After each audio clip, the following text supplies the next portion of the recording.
While the ownership of Australian sugar mills may be overwhelmingly now in foreign hands, cane growing's bright ideas and innovations are still very much homegrown.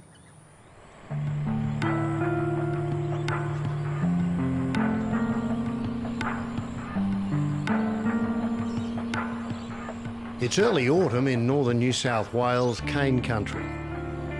The crop is reaching maturity following another particularly wet summer. The Broadwater Mill is a sleeping giant beside the Richmond River. It's still at least a few months before it stirs to life to handle this year's harvest. By the middle of the year, this place will be shuddering under the cacophony of cane crushing. But for now, it's a chance to give the motors and bearings a grease and oil change. Silence only occasionally punctuated by the sounds of routine maintenance. Come on, boys, you don't need to be shy. You might make your way onto landline yet. This downtime gives staff at Sunshine Sugar a chance to play tour guides for a group of cane growers from Queensland. We're not due to start up until first week in July this year. We've only got a The inquisitive visitors were filming as they went, part of a project funded by the Sugar Research and Development Corporation. The guys will be able to use that, I guess, to look back on, and it's a great record of what they've experienced. I think you get a lot more detail out of what you're going to be doing. So when I pitched that to SRDC in form of presenting that in a final report, they were really supportive about that. I think it appeals a lot more to them than a 40-page final report. That's something that they'll be able to look back at, watch, and obviously it's got a lot longer shelf life than written print. They do all the electrical switching from in here as well. A convoy of minibuses snaked its way around the northern rivers for a couple of days, with stopovers on farm and here at Broadwater. As much as anything, the North Queenslanders were interested in what else was happening here apart from sugar production. It's wholly solely we've always been pushed just to focus on sugarcane. We seem to be getting left behind in our milling sector. Our farming sector's leaps and bounds from what we see for what's going on around the world, and yet here we are, our milling sector's all wholly-bolly on sugar. And we'd like to try and change that and try and start going towards more cogen and expand from there. Welcome to Broadwater Mill and to the stockpiling operation. So we're just going to give you a bit of a brief overview of what happens out here, basically. So, as it turns out, Broadwater's recent experience with cogeneration is a cautionary tale about being very careful what you wish for. So this plant here requires, on a given day, to put 30 megawatts out the gate, about 800 to 900 tonnes of wood waste. That's sawmill-based fuel. And then about 1,150 tonnes of bagasse fuel to keep it at full load. But almost as soon as it was commissioned, Broadwater's Hungry Cogen plant and a similar unit at the Condong mill ran into trouble. Poor seasons meant the amount of biomass available from the harvested cane crop was much lower than anticipated in the business plan, sometimes only a third, which meant alternative supplies such as sawmill waste had to be trucked in and screened before it could be fed into the boilers.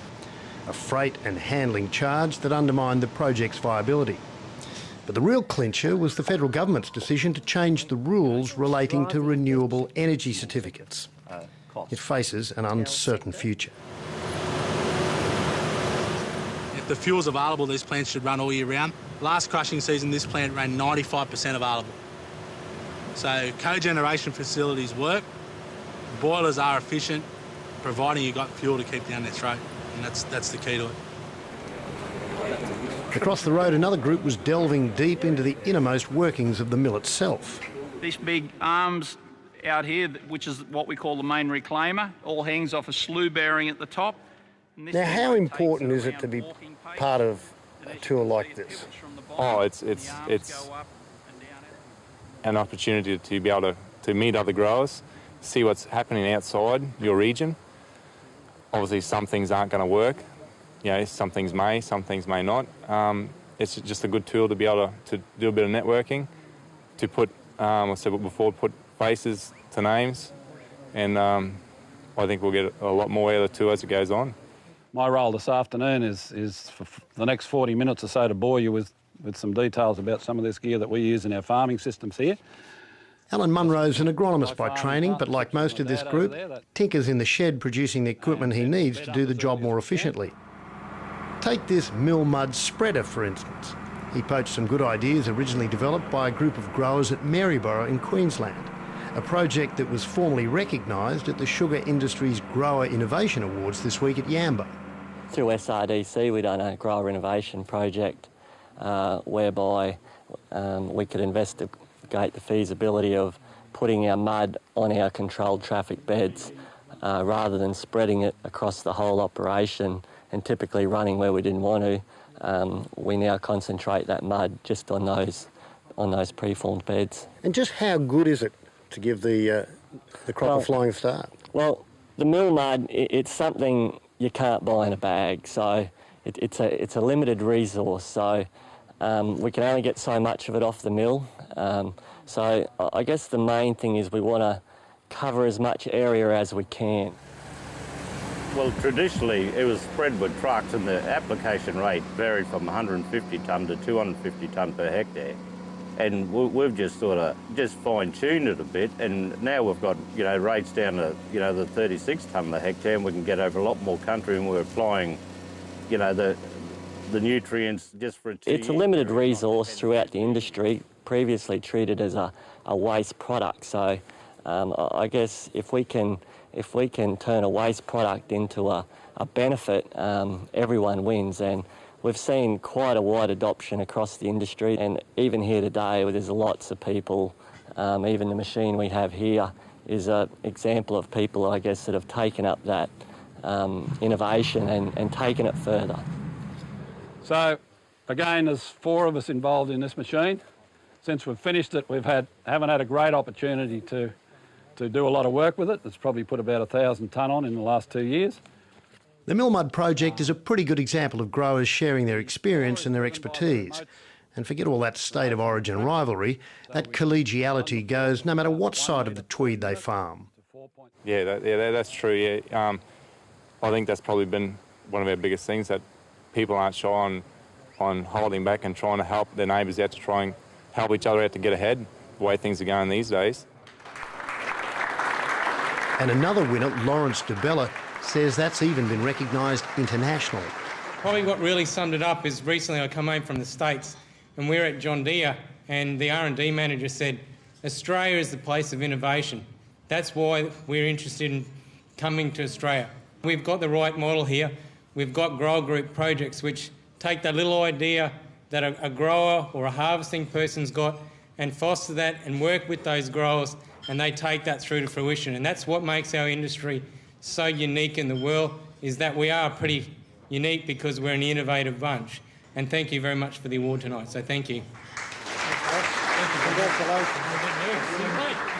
If innovators like Greg Canavan and the other Queensland Award winners are where the cane industry's heading, New South Wales stalwart Vince Castle is very much about where it's come from. I'm a little bit unique. When I left school, I worked horses. Then tractors came in.